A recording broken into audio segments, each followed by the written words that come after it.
नमस्कार दोस्तों, स्वागत है आपका मेरे YouTube चैनल MBE एक्सेल पर। दोस्तों, आज के इस वीडियो में हम बात करेंगे डॉलर के साइन के द्वारा हम किस प्रकार से फॉर्मूला को फ्रीज कर सकते हैं। ठीक है, इसमें हमें डॉलर का उपयोग क्यों करना चाहिए, किस प्रकार से करना चाहिए और या हमें फॉर्मूला को फ्रीज ही क्यों करना चाहिए।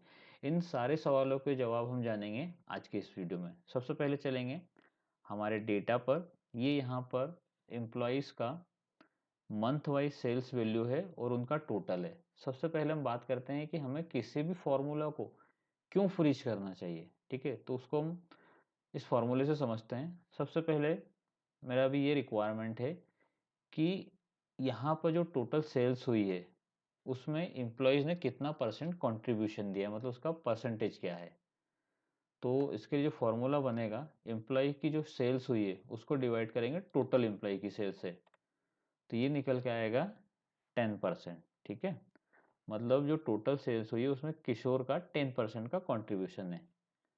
अब आगे यदि देखें तो बाकी जो एम्प्लॉय है उनका नहीं आ रहा है। अब ये क्यों नहीं आ रहा है उसके लिए चेक किया जाए तो यहाँ पर तो जो फॉर्मूला है वो G4/G14 है। यहाँ पर G5/G15 है। फॉर्मूला तो सही है, लेकिन जो G15 की जो वैल्यू है वो G15 नहीं होना चाहिए, G14 होना चाहिए। ठीक है, ये देखिए यहाँ पर G6 तो सही है, लेकिन G16 की जगह G14 होना चाहिए। तो रेफरेंस को फिक्स करने के लिए ही हम फॉर्मूला को फ्रीज करते हैं। ठीक है, अब जो फॉर्मूला हम फ्रीज कर सकते हैं वो हम इस 3 प्रकार से कर सकते हैं। एक होता है एब्सोल्यूट वैल्यू, मतलब वहीं पर बिल्कुल फिक्स रहती है वैल्यू। दूसरी जो होती है जिसमें रो सेम रहती है बट कॉलम चेंज होता रहता है। मतलब यहाँ से हम यदि कोई रेफरेंस दें और उसी को फार्मूला को आगे बढ़ाएं तो मतलब ये रो तो सेम रहेगी, कॉलम चेंज हो रहा है।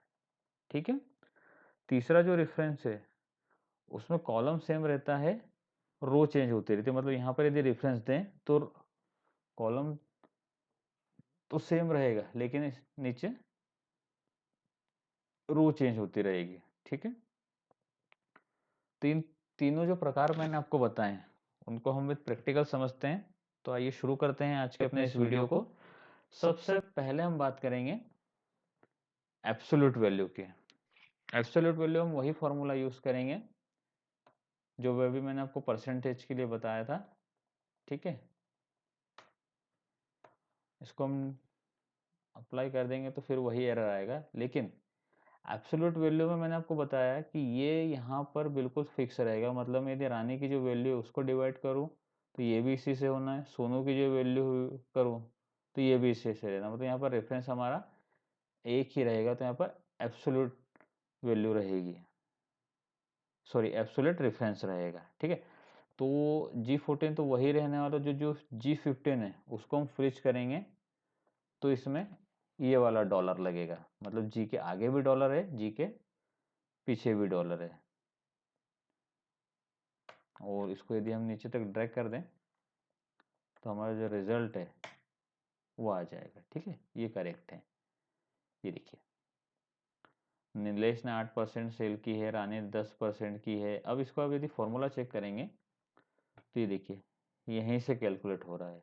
आप कहीं भी इसको यदि क्लिक करते हैं तो ये देखिए वहीं से क्लिक। ये था पहला प्रकार। ठीक है, बात करते हैं दूसरे प्रकार की। ठीक है, दूसरे प्रकार में मैंने आपको बताया था कि इसमें रो में हम इसको अप्लाई कर सकते हैं। मतलब रो तो वही रहेगी, केवल कॉलम चेंज होता रहेगा। ठीक है, अब मैं यहाँ पर ये चाह रहा हूँ, इनका परसेंटेज देखना चाह रहा हूँ। इसको मैं पहले परसेंटेज डाल देता हूँ।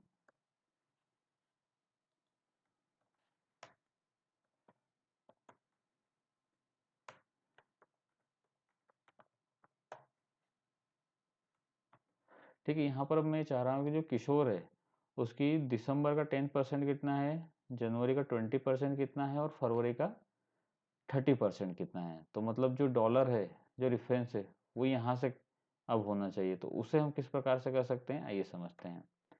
अब यहाँ पर जो फॉर्मूला बनेगा इसका मुझे 10% चाहिए, ठीक है।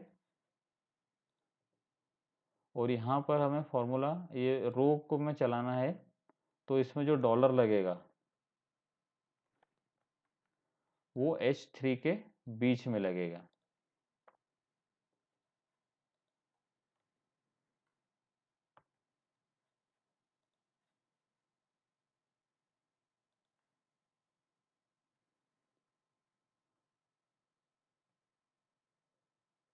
ठीक है, ये कुछ इस तरीके से, ठीक है। ये वाला फ्रिज लगेगा,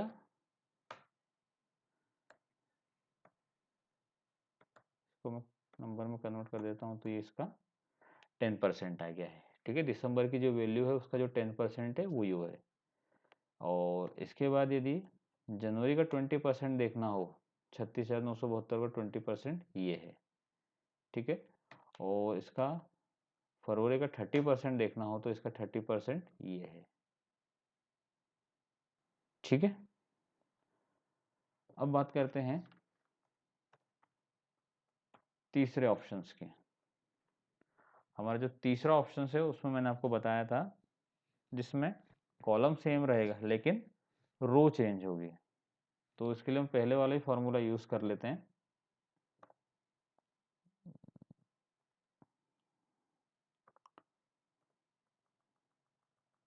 यहाँ पर नीचे हम एब्सोल्यूट फ्रिज लगा देते हैं ताकि फॉर्मूला नीचे ना जाए,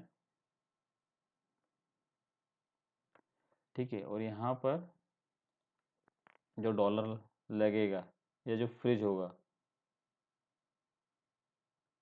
ये इस प्रकार से होगा।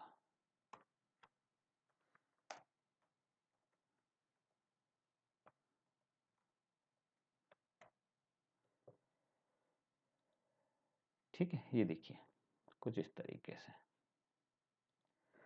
ठीक है। तो दोस्तों मैंने आपको डॉलर के तीनों प्रकार बताएं, जिसमें पहला जो था वो एब्सोल्यूट रेफरेंस था, जहां पर रेफरेंस फिक्स होता है जैसा कि यहाँ पर ग्रैंड टोटल का है, ठीक। दूसरा है जिसमें रो सेम रहती है, कॉलम चेंज होता है, जो अभी हमने यहाँ पर परसेंटेज निकाले थे। और जो तीसरा है जिसमें कॉलम सेम रहता है, रो चेंज हो रही है, जैसा यहाँ पर अभी हो रहा है, ठीक है। तो दोस्तों आशा करता हूँ वीडियो आपको पसंद आया होगा, और ऐसे ही इन्फॉर्मेटिव वीडियोस के लिए आप MB एक्सेल को जरूर सब्सक्राइब कीजिएगा और बेल आइकन को भी जरूर प्रेस कीजिएगा, जिससे आगे आने वाले इन्फॉर्मेटिव वीडियो की डिटेल्स आपको लगातार मिलती रहे। तो दोस्तों फिर मिलते हैं अगले वीडियो में, तब तक के लिए धन्यवाद दोस्तों।